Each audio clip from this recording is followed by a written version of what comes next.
টাঙ্গাইলে এবং বিভিন্ন জায়গায় আপনার ব্যাপক সফলতা আমরা জানতে পেরেছি।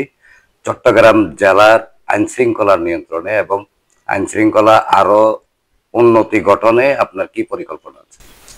ধন্যবাদ। চট্টগ্রাম বীর চট্টলার আইন শৃঙ্খলা পরিস্থিতি নিয়ন্ত্রণে বাংলাদেশ পুলিশের চট্টগ্রাম জেলা পুলিশ ইতিমধ্যে কিছু পরিকল্পনা হাতে নিয়েছে।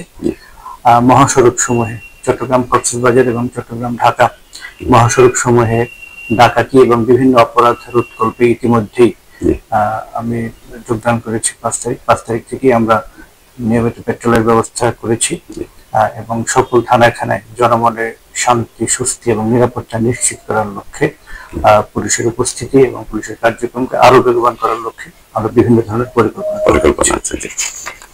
আরেকটু ছোট করে আমি জানবো, আপনি জানেন যে বিগত সালের 5 আগস্টের পর বিভিন্ন থানায় চট্টগ্রাম সহ সারা বাংলাদেশে থানায় লুটপাট, অস্ত্র লুট এবং অবৈধ অস্ত্রের বিভিন্ন কথাবার্তা আছে।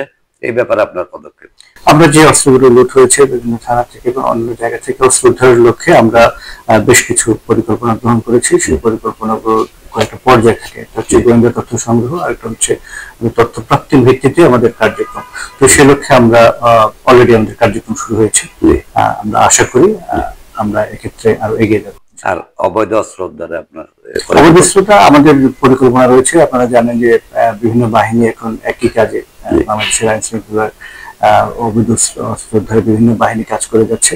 তো দুইটা অধ্যায় রয়েছে, একটা হচ্ছে সমন্বিত অধ্যায় সকলের সাথে মিলেমিশে, আর একটা হচ্ছে পুলিশের নিজস্ব ব্যবস্থাপনা। আমরা আমাদের দিক থেকে যেসব পরিকল্পনা আমরা করে যাচ্ছি, আর যখন অন্যান্য বাহিনীর সাথে মিলেমিশে যে কাজটা সেটা সবাই সম্মিলিত হচ্ছে।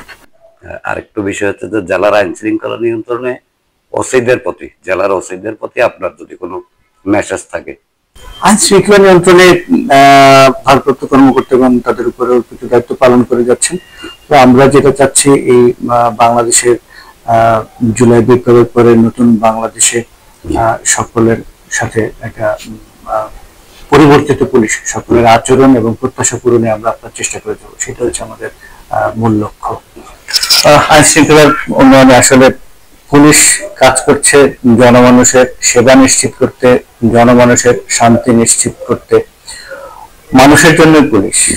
আর আসলে সাধারণ মানুষের ভালোবাসা ব্যতীত তো পুলিশ কখনো সফল হতে পারে না।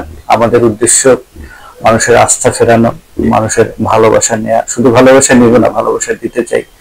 এই নতুন বাংলাদেশের পুলিশ যাতে নতুন একটা আয়োজন নিয়ে জনমানুষের সামনে আসতে পারে, মানুষের ভরসার স্থল হতে পারে, মানুষ যেন সুখে দুঃখে আমাদের খুঁজে, আমরা এমন পুলিশ চট্টগ্রামে চাই। এবং চট্টগ্রাম থেকেই ভালো কিছু যাত্রা হোক, এটাই আমার প্রত্যাশা। এবং চট্টগ্রামবাসীর জন্য যেন কিছু করতে পারি, সেটাই আমার একটা আকাঙ্ক্ষা।